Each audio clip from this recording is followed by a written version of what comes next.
teori ya, teori dasar dari evaporasi. Ya, kita tahu bahwa dalam evaporasi larutan itu akan dipekatkan. Ya, nah semakin pekat larutan, tentunya titik didihnya akan menyimpang lebih jauh, ya, karena sifat koligatifnya. Ya, tadi kita sudah bahas sifat koligatif larutan ada 3 kan. Nah, untuk kenaikan titik didih itu dengan gampang bisa dicari dari rumus ya. Delta TD sama dengan M kali KD kan gitu kan ya. Ya, oke, itu rumus SMA ya. Nanti dalam ujian bukan itu yang dipakai ya, tapi ini. Jadi kita perkenalkan yang disebut dengan diagram Duhring ya, diagram Duhring. Kita lihat dulu ya sebelah bawah apa ini yang bawah adalah titik didih air nih, boiling point of water ya. Terus kemudian yang sumbu tegak sebelah kiri boiling point of solution ya, seperti itu ya, derajat Celcius. Oke. Terus kemudian kita bisa lihat ada banyak garis. Garis ini adalah garis konsentrasi, gitu ya. Konsentrasinya dinyatakan dalam persen. Berarti ini apa nih? Fraksi kan? Ya, ini adalah fraksi. Fraksi dari padatan ya, yang terlarut dalam suatu larutan air. Ini, lihat bawahnya air ya. Nanti Anda harus teliti situ. Oke ya. Gampang saja. Pertama-tama kita harus tahu Anda mengoperasikan evaporatornya itu pada tekanan berapa, ya, dalam tekanan berapa. Oke. Dalam tekanan seperti itu, titik didih air itu berapa, ya. Ini kita lewat ya, yang itu kan dari steam table ya, dari steam table. Nanti aja kalau latihan soal gitu ya, minggu depan kita akan latihan soal. Jadi kita akan bahas ke sana ya. Jadi boiling point dari air itu tergantung dari tekanan, itu kan ya. Biasalah seperti yang sudah diajarkan dalam termodinamika, atau kalau tidak di mana ya diajarkan ya, kalau nggak di termodinamika. Pelajaran apa? Atau belum? Sama sekali belum? Tapi masa sih kok belum? Anda ingat nggak dari pelajaran apa Anda mempelajari steam table? Mata kuliah apa? Belum. Neraca energi. Oh, neraca energi ada. Ya, oke. Ya, sama aja ya. Jadi tabel yang sama tolong dipersiapkan. Nanti kita sangat perlu itu, ya. Jadi evaporator itu bekerja pada tekanan tertentu. Ya, dari tekanan kita tahu boiling point dari air. Ya. Nah, setelah tahu, kita harus tahu berapa konsentrasi padatan, ya, konsentrasi padatan yang akan kita evaporasi. Oke ya. Kalau sudah tahu dari bawah kita potongkan dengan garis ini, garis konsentrasi. Baru kemudian tarik ke kiri. Gampang kan? Misal nih. Ada 1 atmosfer ya, paling gampang. Nih. Titik didih air itu 100 derajat Celcius. 1 atmosfer. Nah, kita punya larutan dengan konsentrasi 20%, ya. Maka berapa titik didih larutan yang berkonsentrasi 20%, ya, kalau tekanan operasi dari evaporator itu 1 atmosfer. Nah, kita mesti ngerti itu 1 atmosfer boiling point dari air adalah 100. Kalau nggak ngerti, ya sudah, lihat aja di steam table ya. Ke atasin, lihat angka 20% yang mana? Oh, garis yang ini ya. Berarti ini sampai ke sini. Baru ditarik ke kiri. Berapa nih? Antara 100 sampai 110, kira-kira 107 lah boiling point-nya ya. Nah, data ini nanti digunakan untuk mencari kebutuhan steam. Begitu ya. Dengan boiling point segitu. Nah, ada kurva bantuan, tapi nggak di sini ya, sebentar ya. Saya harus beralih ini. Tadi saya cari-cari juga akhirnya. Ini kan sama ya dengan yang tadi. Nih, ya. Khusus untuk NaOH, ya. Ini bisa lebih detail lagi kayak gini nih. Berapa boiling point-nya, tapi dalam skala derajat Fahrenheit, ya. Nah, terus kemudian fraksinya berapa di sini sudah ada nih. Sampai dengan 70.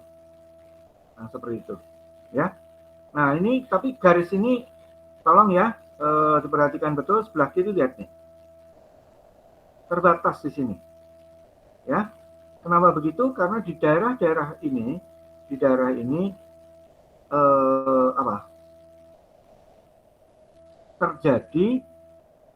mulai terjadi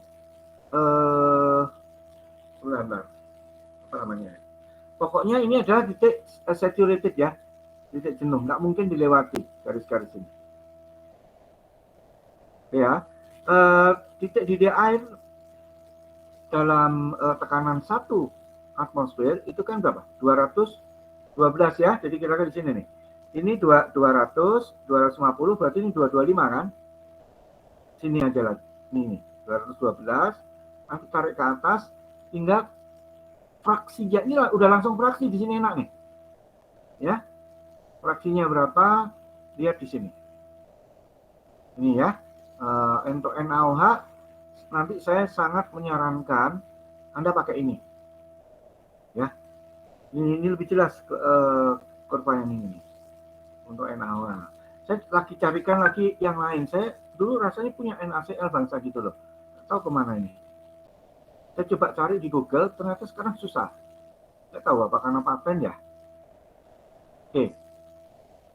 Nah, ya. Yang menjadi masalah adalah berapa sih panas yang diperlukan untuk menguapkan ya larutan dengan konsentrasi yang tertentu. Nah, diagram During itu tuh dikembangkan lagi dengan oleh orang lain ya, seperti ini. Bentar, ini terlalu kecil ya. Buat saya terlalu kecil ya. Saya copy di sini ya. Oke. Nah, kita crop sebentar ya. Biar gede.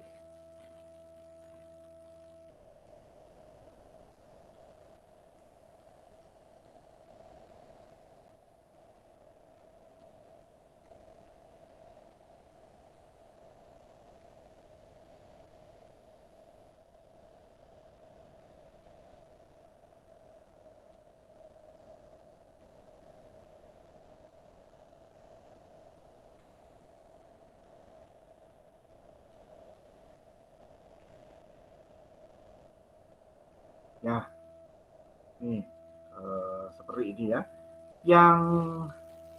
Yang menjadi parameter garis-garisnya ini justru suhu, ya.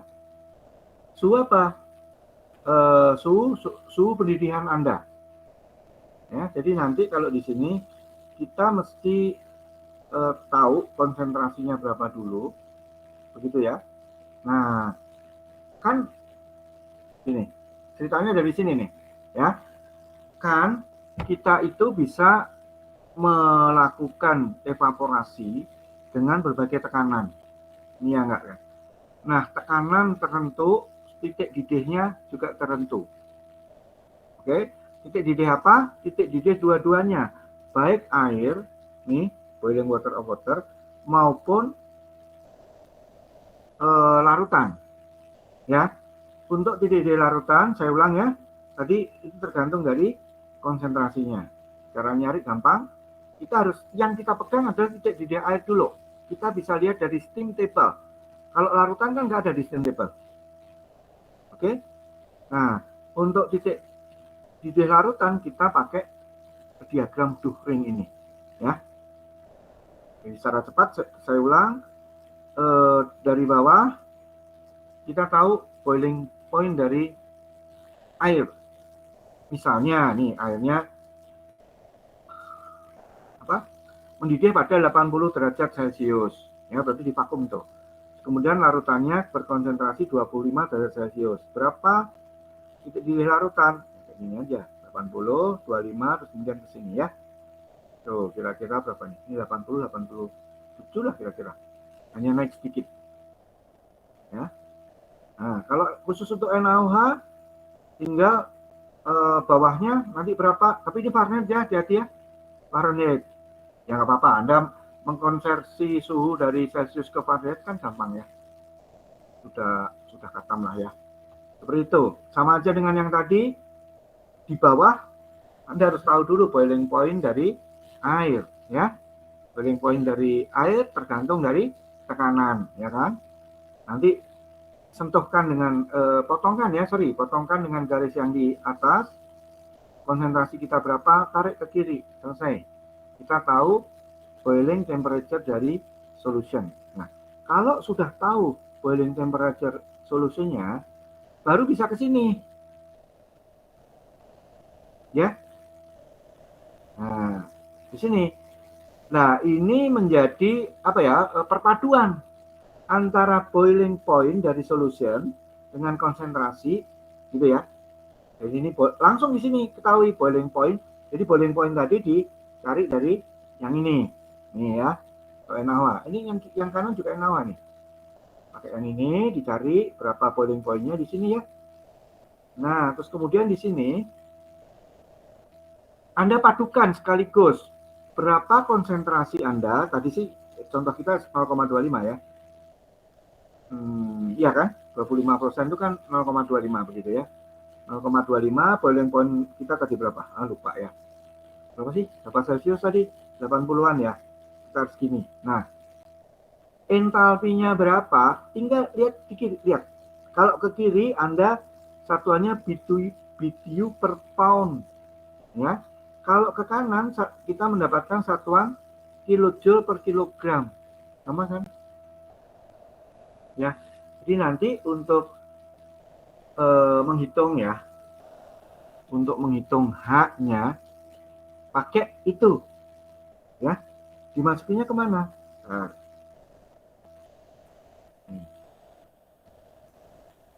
ini ya, kan ini ada HF ya, terus kemudian ini ada HL, ya kan? Sebetulnya satu lagi ada HP, ya. Nah, HF-nya ini berapa? Lihat konsentrasi di F.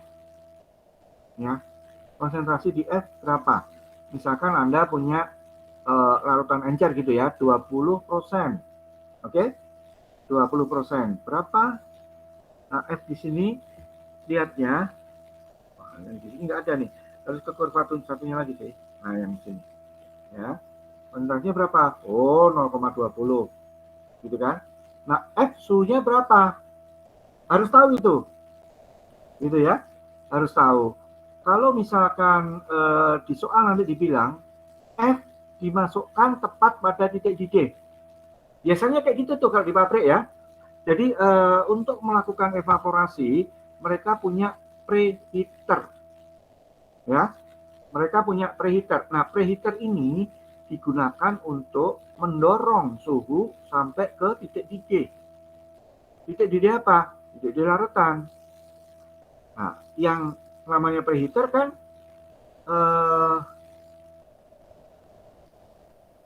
larutan yang dilalui oleh preheater adalah larutan feed, ya enggak? Nah, berarti di feed itu berapa titik didihnya ya? Nah, di sini kan di sini dulu ya. Jadi, nah, nih ini dulu. Nanti tahu apa ini berapa. Di sini hanya tahu boiling point-nya ya. Nanti diseret ke sini nih, boiling point-nya berapa. Terus tadi feed tadi misalkan 20% ya, dia boiling point-nya berapa. Kita tahu entalpinya, HF-nya tahu. Oke? Nah, terus kemudian nih ya.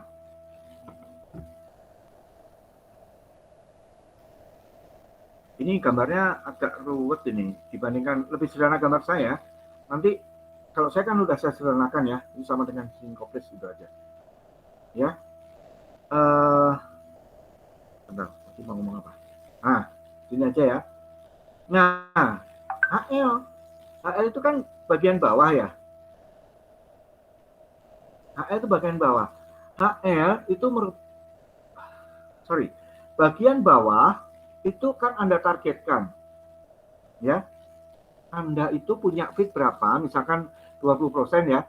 Saya pengen menguapkan atau mengevaporasi feed ini sehingga larutannya lebih pekat. Ya. Pekatnya berapa? Anda yang punya target. Atau kalau enggak, kalau di pabrik, ya pabrik yang punya target. Ya, misalkan berapa? 60%. Ya. Nah, untuk larutan 60% di sini nggak bisa. Kenapa? Larutannya udah jenuh untuk larutan yang ini. Nah, itu yang sebetulnya saya cari-cari mau saya tunjukkan ke Anda ya, bahwa ada banyak grafik yang kayak gini. Anda harus hati-hati kalau sampai mentok ke garis saturated. Artinya apa? Kalau saturated, target Anda untuk memekatkan cairan ya itu nggak pernah akan tercapai. Karena apa? Setelah prosentase itu terjadi pengendapan. Yang namanya juga saturated ya. Anda paksain nanti terjadi pengendapan. Nah, kalau terjadi pengendapan, alat evaporasi Anda nggak cocok lagi untuk dipakai. Ya, kalau namanya pengendapan berarti kan kristalisasi ya. Kristalisasi. Kalau seandainya Anda paksa alat evaporasi kita digunakan untuk memekatkan suatu larutan lewat dari saturasinya ya, lewat dari titik jenuhnya, apa yang terjadi? Nah, kan terjadi kristalisasi dan nggak terkendali, di mana-mana terjadi kristalisasi. Jadi nanti bisa nempel di cup, ya kristal-kristalnya nempel di cup tuh. Terus kemudian bisa nempel di dinding, gitu ya. Malah nggak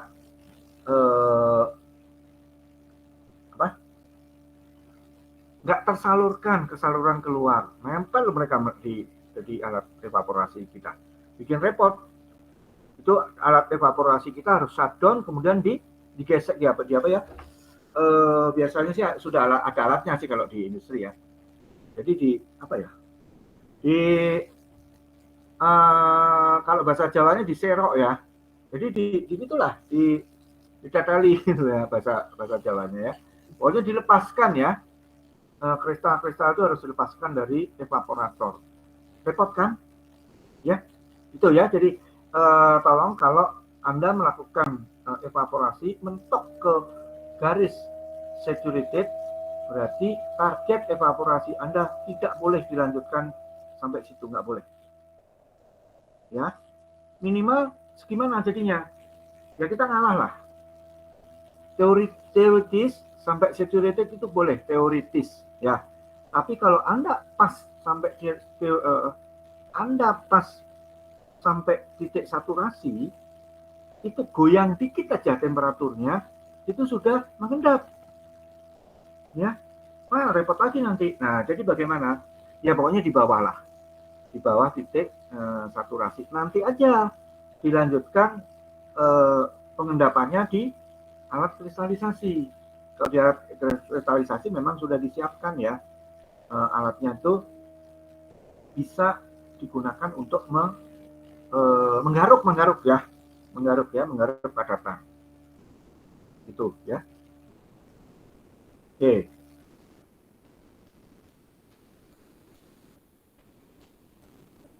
Ya. Nah, khusus untuk NaOH, kalau untuk NaOH ini bisa sampai berapa ini? 60 ya. Nah, 60 masih bisa, nggak masalah. Di atas 60 nggak ada lagi garisnya. Artinya apa? Nah, di atas 60% Anda nggak boleh targetkan. Ya, kalau nggak ada garisnya, berarti sudah tidak boleh ditargetkan. Anda tidak boleh mengevaporasi lebih dari 60. Kenapa? Lewat jenuh. Ya, nanti evaporatornya ketempelan kristal. Kalau udah ketempelan kristal, selain merepotkan ya untuk membersihkannya, kalau penempelannya itu di cup ya, di cupnya steam, maka panas yang keluar dari steam akan terhambat. Ingat, kita sudah pernah ya belajar tentang insulator. Ya, nah kristal itu biasanya insulator. Biasanya loh ya, mungkin saya salah kalau yang Anda evaporasi ini kebetulan kristal-kristal yang apa ya, misalnya kristal apa ya? Bentar. Logam yang bisa mengkristal. Lithium kali ya, bangsanya gitu ya. Nah itu kan apa? Konduktor kan? Lumayan ya, agak konduktif gitu. Ya, kalau besi itu bisa terlarut teorinya ya, tapi menjadi ion dia ya kan, ion besi. Terus kemudian nanti kalau mengkristal misalkan menjadi FeOH 2 kali gitu ya, dalam bentuk kristal. Nah itu memang agak konduktif ya, tapi dengan besi besi murni Fe dibandingkan dengan FeOH 2 kali jauh ya, kemampuan kristalisasinya jauh banget. Kristalisasi konduksi ya, konduksinya jauh lebih besar Fe yang asli, FeOH enggak. Seperti itu ya, jadi malah menghambat panas yang keluar dari steam menuju ke larutan. Ya, jadi ya Anda rugi gitu. Udah ngeluarin biaya steam banyak-banyak, panasnya nggak bisa kepake karena dihambat. Namanya steam boiler itu babak belur loh kalau di pabrik. Mahal banget ininya, operasinya. Ya, jadi harus efisien. Nah, seperti itu ya. Nah, terus kita punya target ya, misalkan konsentrasi 60%. Ini misalkan larutannya NaOH ya. Jadi boleh ya sampai 60%, tapi terlalu mentok 60% itu. Nah, misalkan 50 aja deh, 50% ya. Nah, di sini berapa entalpinya? Ini nih, 50. Nah, terus kemudian Anda lakukan penelitian pada suhu berapa? Ya, suhu berapa? Di sini, nanti di sini. Anda cari di sini ya. Kalau tekanan 1 atmosfer, air itu mendidih pada 212 Fahrenheit, berarti kira-kira di sini ya. Ini 212,5 nih. Ya. Dengan konsentrasi 50, berarti suhu didih ya di evaporator Anda berapa ke kiri? Lihat ya, saya ulang. 212 ke atas dipotongkan dengan garis berapa? 50 ya, terus kemudian baru bawa ke kanan. Berapa nih? 250. Ini bukan dibagi 4 ya. Ya, kira-kira 275 lah. 275 derajat Fahrenheit. Itu berapa Celcius? Tolong hitungkan ya. Anda hitung sendiri. Ya, begitu. Nah, ya, berarti Anda tahu suhunya ya, 275. Mana 275 ada nggak? Nah, sekitar di sini 275. Konsentrasinya 50. Jadi ini ya, 0,5 ya kan? Ini 2,5. Jadi berapa hanya HL-nya? Nah, ke sini ya, ke kanan aja ya. Nih ke kanan, kira-kira 600 kilojoule per kilogram. Nah, itulah yang Anda masukkan ke sini.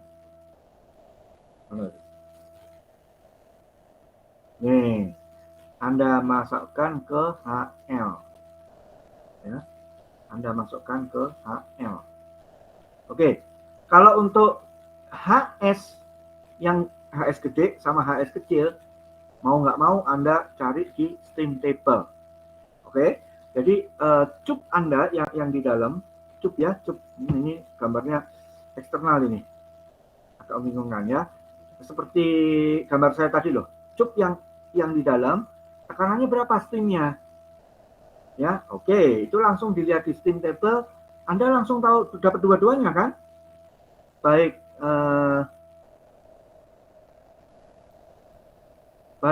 entalpi untuk saturated vapor maupun entalpi untuk saturated liquid, ya, vapor dan liquid. Jadi langsung dari stream table langsung dapat dua-duanya, HS ini, HS gede maupun HS kecil. Oke, nah sekarang ini udah ya, HS sudah, HL sudah, HS dua-duanya sudah. HV didapatnya dari mana coba kalau HV? Apa itu HV?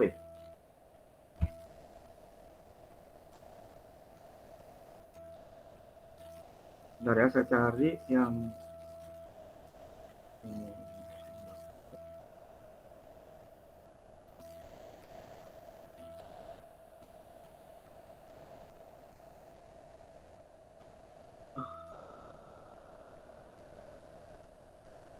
coba ini ada. Soalnya habis ini kita mau sini. Bentar aja tapi ya. Mudah-mudahan jam 9 juga udah. Ya enggak ya? Ini enggak ada.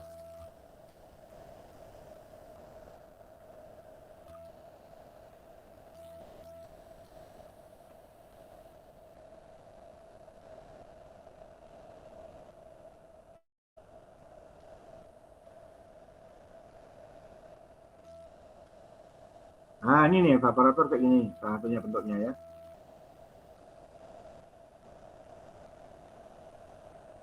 Jadi yang dari bawah ya. Nah terus kemudian yang atas gimana? Untuk cari HP ayo. Tolong Anda punya ide?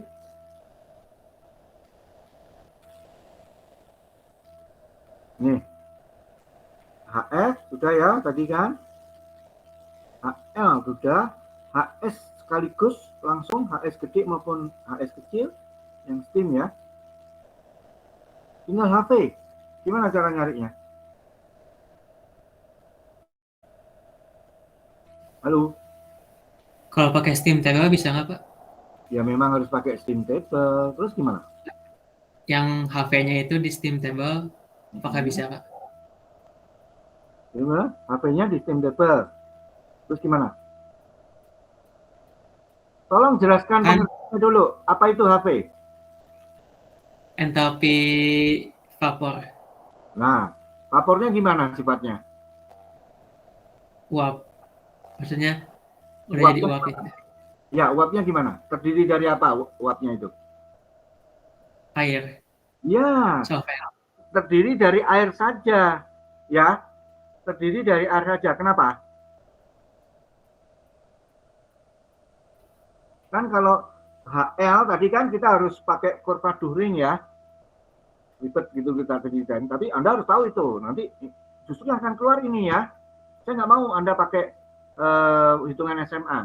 Delta TD sama dengan MKD. Nggak boleh. Salah kalau. Ya walaupun mungkin hitungan Anda benar, ya maaf aja. Kita pelajaran sampai di sini gitu ya. Jangan pakai ilmu SMA. Ya, kenapa hanya steam table? Jadi gimana kondisinya? Anda bilang uap ya, uap murni. Kenapa kok uap murni? Tadi udah saya ceritakan. Tadi siang. Gimana? Halo? Ayo, yang lain langsung bantu juga nggak apa-apa. Nggak usah, jangan jagain, nggak usah. Kan kita harus saling bantu. Gimana? Halo?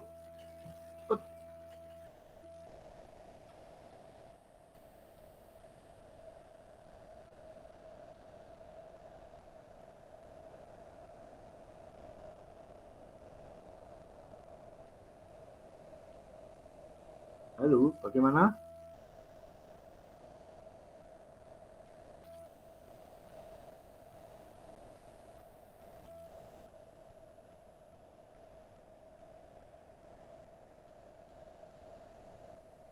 Gimana? Udah ke Kausar lagi, gimana Kausar? Ceritanya gimana? HP itu. Kenapa kok dia uap murni? Ya kan yang menguapnya itu hanya si solvennya aja gitu, yang si solutnya nggak ikut menguap. Jadi kan air, nah air ini kan bisa dicari di steam table ya, kondisi suhu dan tekanannya gitu. Jadi ketahuan si entalpinya berapa gitu. Bisa nggak Pak? Iya, ya memang begitu ceritanya. Yang bisa naik ke atas, ya, yang bisa menguap itu hanya solvent. Dalam ini nanti kita pakai air ya, hanya air saja. Oke ya, memang sih kalau misalkan ada suatu larutan, terus kemudian solvennya bukan air, ya Anda bisa bilang solven gitu ya. Tapi kalau NaOH kan dia solvennya air gitu ya. Yang ke atas itu hanya air saja. Jadi HP langsung dicari di steam table. Ya, gimana nyarinya di steam table? Harus tahu apanya? Harus tahu apa? HP, lihat nih. Bentar. Kalau nggak tekanan suhunya Pak, salah satunya. Ya, ya. Kalau nggak tekanan, suhu betul. Tapi biasanya yang lebih gampang diketahui itu tekanan ya kan. Nanti Anda lihat suhu di steam table kayak gitu. Ya, jadi itu sama dengan air murni jadi. HP, lihat hanya gede, berarti dia vapor bentuknya, bukan yang liquid. Ya, saturated vapor. Hanya berapa? Udah, tinggal dimasukin di sini. Ya, udah habis itu kita tinggal mau nyari apa nih, gitu kan? Kebutuhan steam kah? Kalau steam kan gampang ya, S-nya kiri kanan kan sama ya. Apakah kita mau menebak dengan feed segini produknya berapa? Ya, produk L-nya itu loh. Kayak gitu. Nah, kalau ini nanti harus dicari pakai neraca massa, ya kan? Neraca massa dan energi serentak Anda pakai. Ya. Kalau kayak gitu biasanya S-nya udah diketahui. Gitu. Tapi seandainya belum diketahui pun, bisa yang dari bawah tuh. S-nya berapa? Nah, ini kan lebih gampang nih. Variabelnya cuma FHF ditambah S lambda sama dengan kan gitu kan, LHF ditambah VHV. Ya. Lambda itu merupakan delta H vapor ya, jadi apa? Penguapan. Kalor penguapan. Kalor laten penguapan, sorry. Ya, seperti itu. Ini lebih ringkas nih, yang bawahnya yang pakai lambda. Oke, ya, ngerti semua ya? Saya udah kasih di diagram Turing. Ya, saya memang perlu apa? Gambar-gambar tadi, makanya tadi siang ya nggak bisa saya berangin ya. Ini kalau begini sebentar, kalau saya ganti begini, nanti nggak? Nggak ganti ya ternyata ya. Oh, jadi dari tadi itu nggak ganti. Bentar ya, stop sharing. Saya ulang ya. Nggak ganti ya. Select window on screen. Lah, apa mau? Kok nggak mau kenapa ya?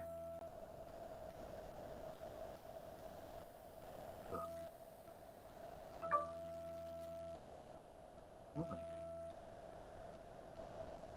Bentar, agak rebel. Saya ini ulang ya, kalau gitu saya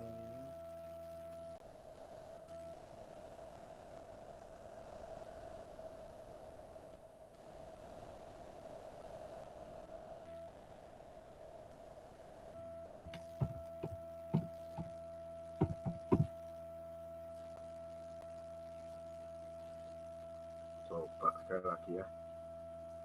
Simpan lagi.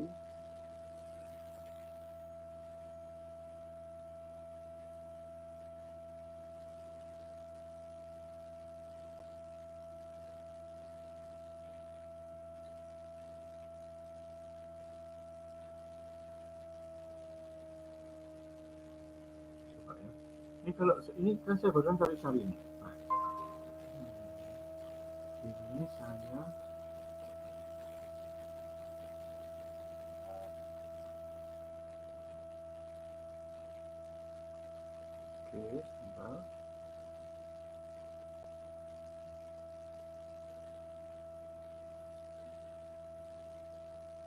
Aneh nggak bisa. Oh, baru bisa. Dari tadi ini belum tampil ya? Halo? Ya, jadi cari HF dan HL itu dari sini ya. HF, bentar. Ini saya tuh nggak bisa pindah-pindah berarti ya. Sebentar. Apa saya copy?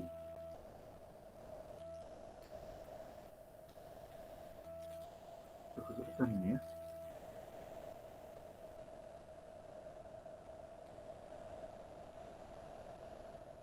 Oh, susah banget ya.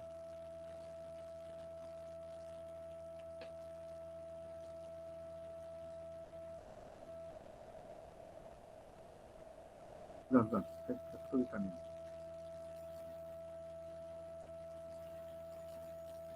Oke.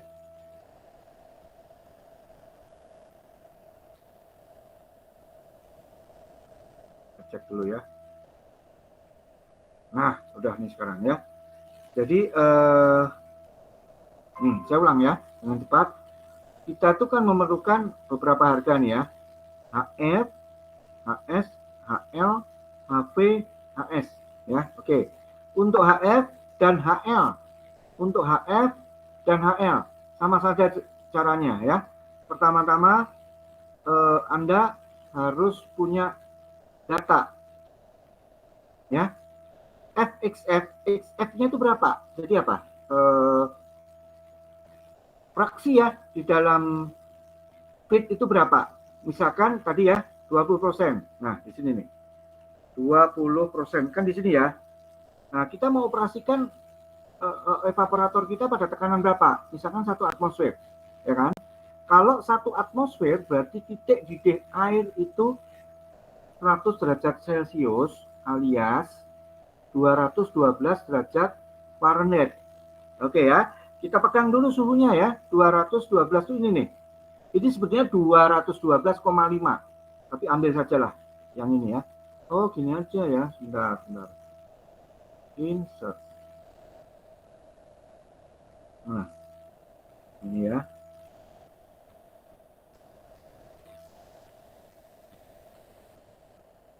Wah, nggak bisa pas ya. Tuh, mau dia. Udah nggak apa.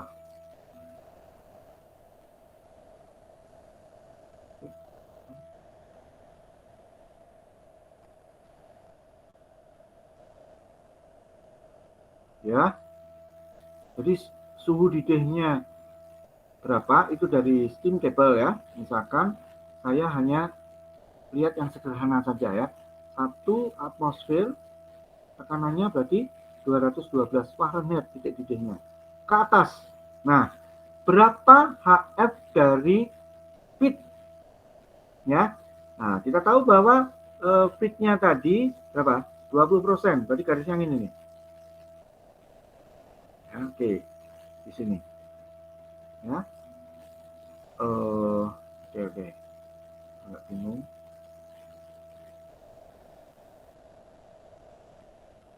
Oh.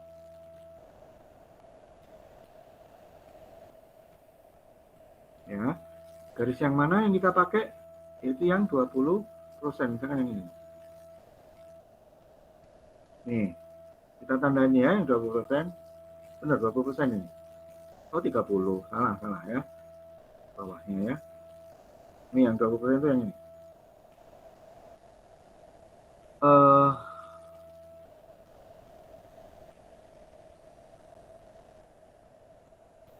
Nah, ya. Nah, baru dari titik potong kita bawa ke kanan. Nih, dari titik potong ini kita bawa ke kanan. Oke, kita jadi tahu berapa titik didih. Nah, ya, kita jadi tahu titik didih NaOH pada ini.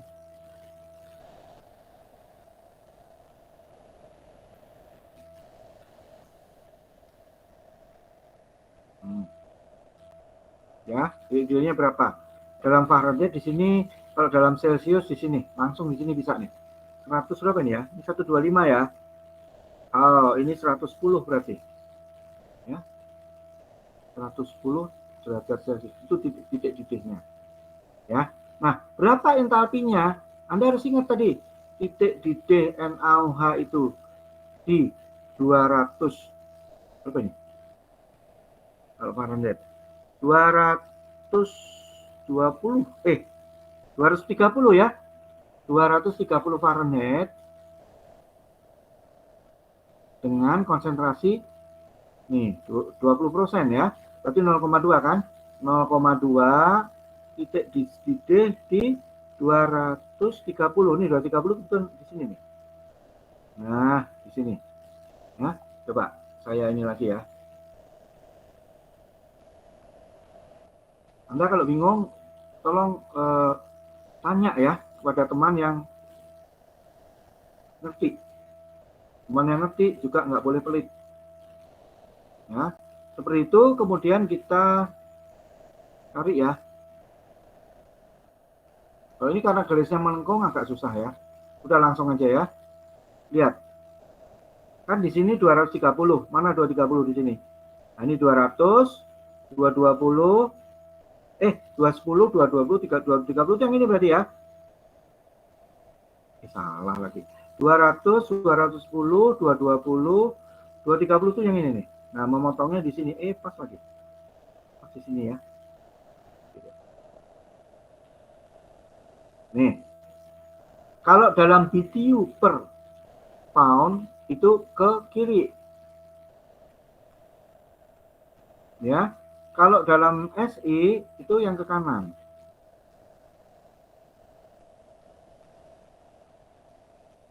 Nih. Nah, enggak pas ya. Oke, Anda pas-pasin ya nanti ya. Antara 400 sampai 500 ya. Diperkirakan 475 lah ya ini ya. Ya, 470 gitu ya. 470 kilojoule per kilomol. Nah, sekarang misalkan target penguapan kita itu sampai konsentrasi 50. Oke? Sampai konsentrasi 50 ya. Pada konsentrasi 50 nih. Berapa HL-nya? Ya kita ulangi aja kayak tadi. Ya.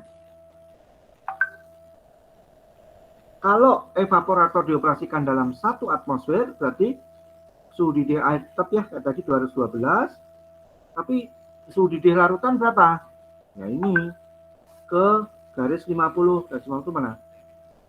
Ini kan panahnya ini. Oh. Iya. Rasa udah nggak kenal. Yang ini ya. Nah, berapa boiling point-nya? Ini yang 50 sekarang ya. Nih, di sini nih. Kurang ya. Tuh, saya kasih warna beda ya. Tuh, ya. Jadi boiling point-nya berapa Fahrenheit? 250, 260, 270, 280, 20, 290 Fahrenheit. Kalau Celsiusnya berapa nih? Ini 125 ya. 125, 130, 135, 140 lebih. Tapi belum sampai 145. Ini 145 nih. Ya. Kayak gitu. Oke, dalam Fahrenheit aja ya. Yang pas 290 ya. Jadi kita punya konsentrasi 50 nih, 50 dari ini. Ini target kita memang ya. 50 suhu didihnya 290. 290 itu kira-kira ini.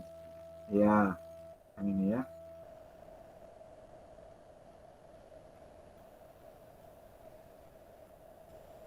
Berapa HL? Nah, ini kan 290 itu yang ini kira-kira. Ini 100 ya. Ya, di sini. Dalam satuan BTU per pound itu di sini. Anda perkirakan sendiri ya. Nah, kalau dalam satuan kilojoule per kilogram di ke kanan kan tuh 600 lebih banget, hampir 700 ya. hampir 700, kira-kira berapa? 680 gitu ya. 680 kilojoule per kilogram. Itu Anda masukkan ke HL di sini. Ya. Nah, paham kan sekarang? HF dengan HL berarti bisa dicari ya. Kalau HS gede dengan HS kecil, ini tinggal dilihat di steam table. Ya. Awas. Ya. Steam dengan larutan dalam evaporator itu terpisah. Jadi nanti tekanan steamnya itu ada sendiri. Anda harus cermat. Nggak mau tahu. Ya, caranya cermat gimana? Ya belajar. Kalau perlu baca berkali-kali, lebih bagus lagi Anda latihan berkali-kali. Ya, ini paling soalnya gitu-gitu aja. Ya, oke ya. HS dengan HS gede sama HS kecil itu tergantung tekanan di cup pemanas boiler. Evaporator. Atau kalau tidak, ini saya tadi mikir boiler sih. Kalau nggak jauh dari boiler, itu bisa disamakan dengan tekanan boiler. Ya. Ketemu langsung, sekaligus nih HS dengan HS. Ya kan? HF udah tahu, HL udah tahu, HS dua-duanya udah tahu, tinggal HP. Tapi udah dijawab sama Lausar. Jadi sama aja dengan Anda mencari HS gede. HV ini cara nyarinya sama dengan nyari HS gede, persis sama. Tinggal dilihat tekanannya, ya. Udah, hitungan yang lain sih tinggal masukin aja, tinggal nanti apa yang ditanya, ya. Oke. Kalau Anda tanya, silakan bisa diinterupsi. Ini yang terakhir tapi cepat aja ya karena toh tidak masuk di dalam ujian. Bentar.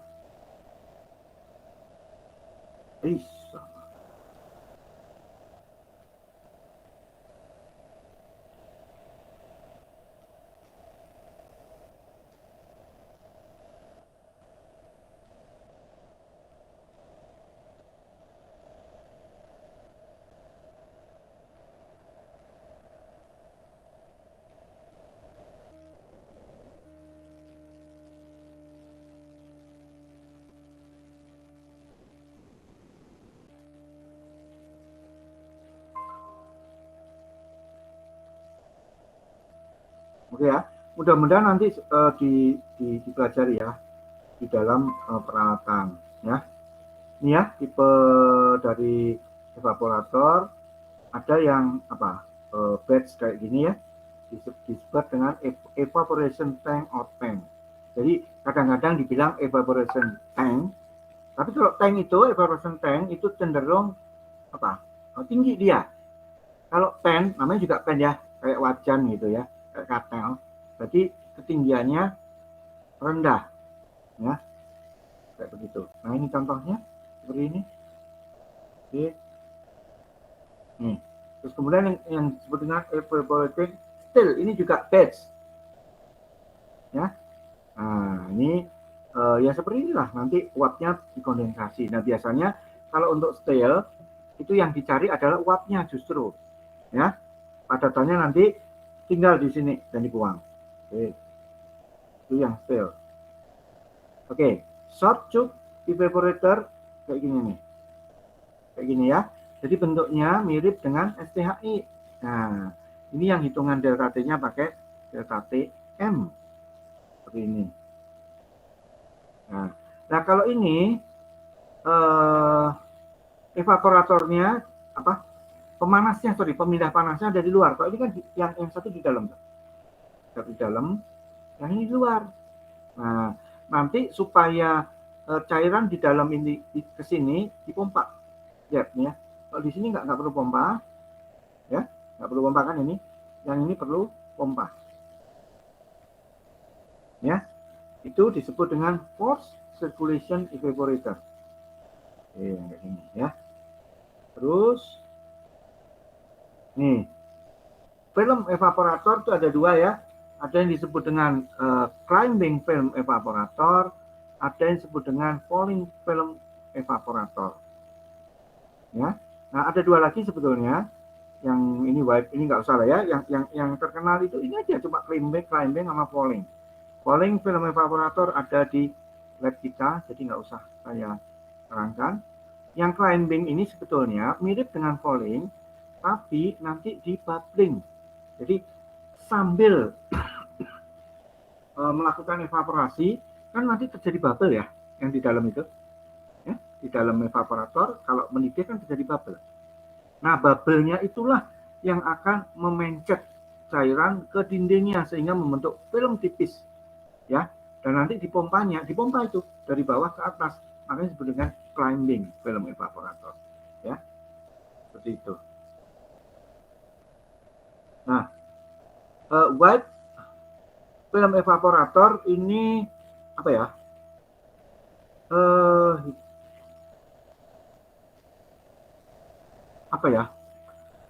Di dalam itu kayak apa ya? Kayak ini. Pernah ngelihat orang bikin es krim tapi yang tradisional. Kalau di saya disebutnya dulu ya, waktu kos-kosan di sana di dekat ITB ya. Teman-teman suka bilang itu es nong-nong. Kan nong-nong gitu ya. Dia masuk keluar kampung. Nah, dulu kita senang tuh soalnya itu es krim tapi murah gitu kan. Kalau zaman kami mahasiswa, nggak kebeli namanya es krim Campina. Ada es krim Peters zaman dulu tuh ya, sekarang udah nggak ada. Itu enak banget padahal. Kalah sama Walls. Padahal Walls tuh ya kayaknya sih biasa aja. Ya, tuh es nonong. Jadi dengan 2 tabung yang konsentrik kayak gini ya. Nah, ini diputar. Evaporasinya terjadi di sini. Ini kosong. Nah, tuh. Terus, nih, long tube evaporators ini bisa difungsikan sebagai climbing film evaporator. Jadi tube-nya ini gini. Nih, ada banyak tube-nya. Tapi bisa juga tunggal. Bisa. Ya, biasanya yang buat bikin susu itu climbing evaporatornya itu tunggal.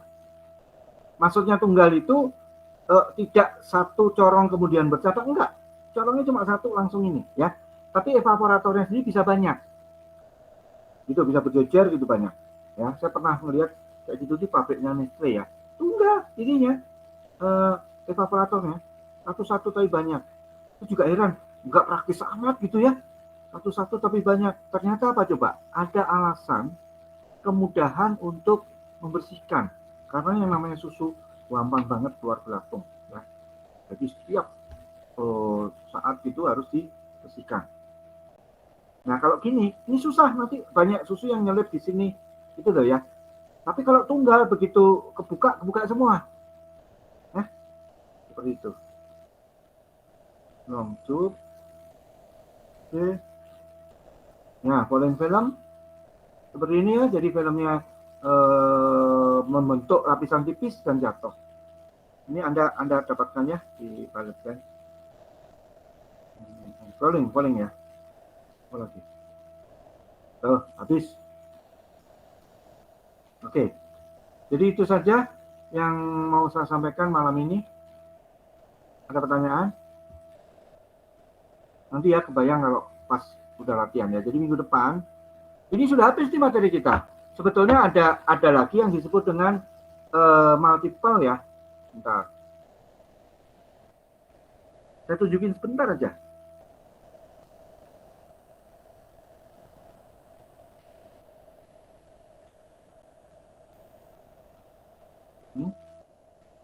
Kok nggak mau?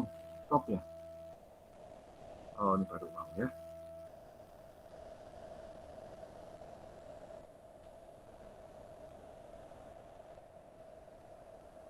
Oke ya.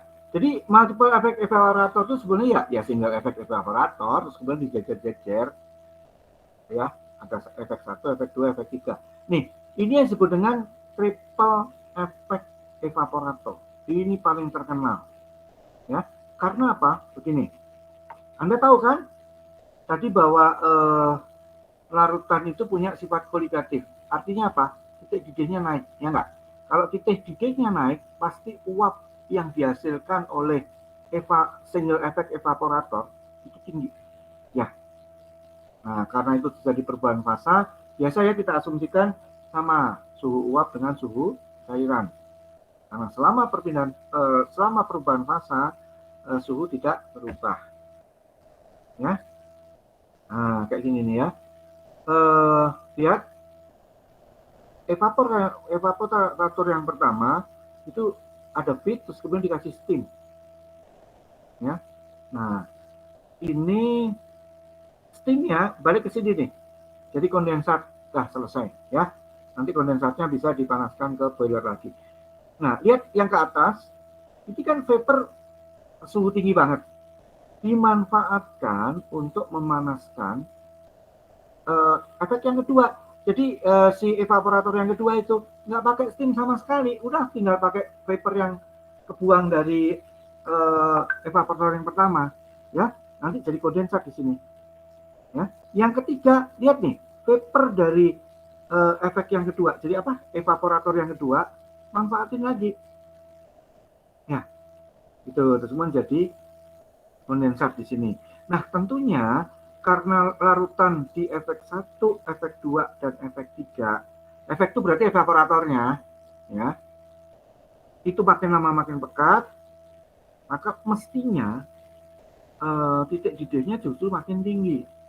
Nah, sedangkan suplai vapornya makin lama makin rendah. Gimana supaya bisa jalan? Biasanya ini di vakum.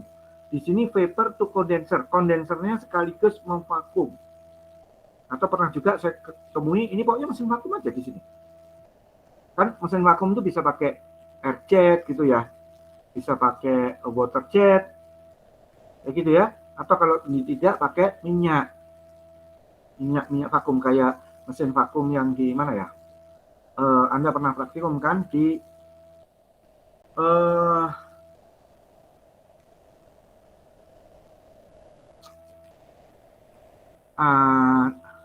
di lapangan kok itu, ya, di lapangan. Nama modulnya apa ya? Freeze drying ya, di alat freeze drying itu ada mesin vakum kan di situ. Nah itu bisa juga kayak gitu ya. Tapi mesin vakum yang kayak gitu kelemahannya adalah uap air akan bercampur dengan minyak vakum, ya, oli SAE 10 biasanya. Tapi kalau yang di tempat kita itu SAE-nya aneh, 12, ya. Ya kayak gitu ya kelemahannya, jadi mesti dirawat betul. Ya kalau zaman sekarang sih udah gampang lah ya, pakai absorber itu udah bisa. Ya jadi harus vakum nih yang ketiga nih supaya tercapai. Nah ini ya ripple effect evaporator. Ini bisa seperti ini ya, nih pitnya ke sini, ke sana lihat. Terus apa? Mau ngomong kok susah ya. Udah, ini. Jadi ini ya. Papernya itu juga searah, sana, ya. Bisa dibalik pitnya dari arah kanan. Bisa ya. Bisa juga seperti ini. Steam kondensat, lihat si pitnya dari tengah, aneh kan? Ya, dari tengah. Terus kemudian liquid dikasihkan, diarahkan ke yang pertama, vapor ini untuk yang kedua, terus kemudian yang ketiga. Jadi pitnya di tengah, bisa ya? Ruwet. Ya udahlah.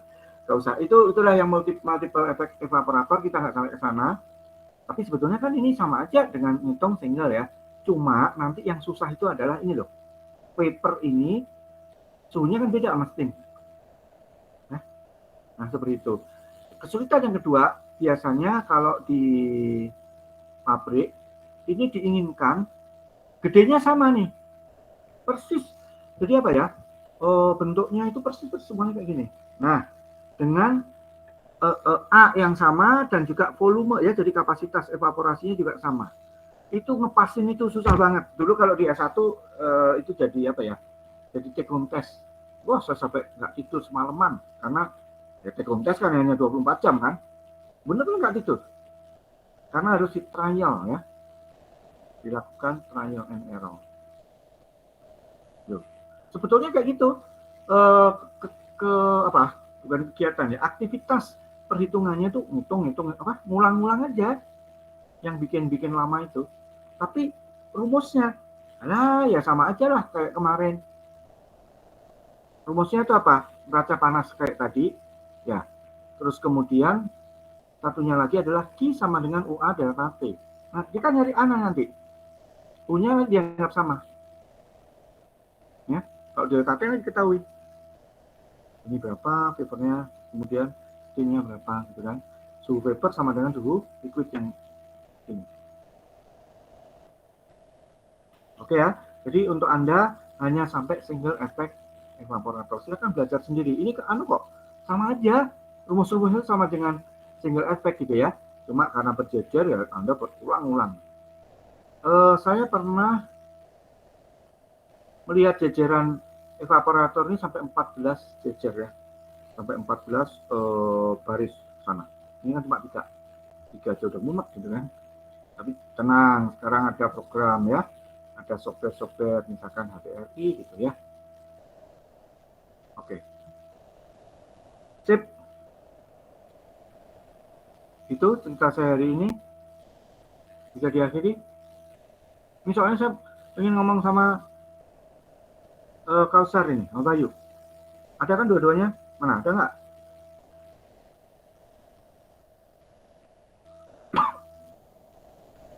Kausar, kira-kira gimana nih pembicaraan? Saya cuma sebentar aja ini mengoreksi PPT Anda. Sebentar, 15 menit juga cukup biasanya. Tapi hanya ngoreksi ya, jadi kita tidak sampai ke latihan. Gimana? Lewat WA atau lewat sini atau lewat gimana? Mumpung nyambung nih. Atau bikin sambungan baru? Halo? Lewat sini boleh, Pak. Oke, kalau gitu mungkin teman-teman yang lain silakan kalau mau meninggalkan. Saya pinjam ya ininya link Google Meet-nya saya pinjam. Ini soalnya ini ada anak hilang nih, mesti ditangkap ini. Ya. Oke, silakan. Terus jadi gimana? Saya stop ya. Stop presenting. Ini. Oke. Terima kasih teman-teman yang lain. Anda bisa meninggalkan forum kecuali Kausar.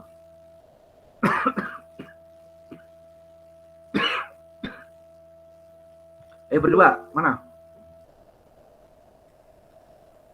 Oke, terima kasih ya. Oh ya, nanti tolong ya, saya ditagih ini PPT-nya apa saja. Nanti dari Repo ya. Tolong ingetin kalau enggak lupa lagi saya. Oke, silakan. Nggak usah ditampilkan. Cepat aja.